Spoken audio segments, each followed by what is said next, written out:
คอยซื้อแมนนี่ปากเกียวคอยต่อสู้เพื่อความอยู่รอดมาตลอดชีวิต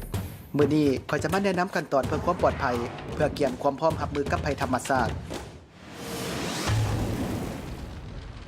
ไฟไหม้เป็นคู่ต่อสู้ที่บ่สามารถหลีกได้ฉะนั้นให้ฝึกซ้อมใช้ทางหนีไฟ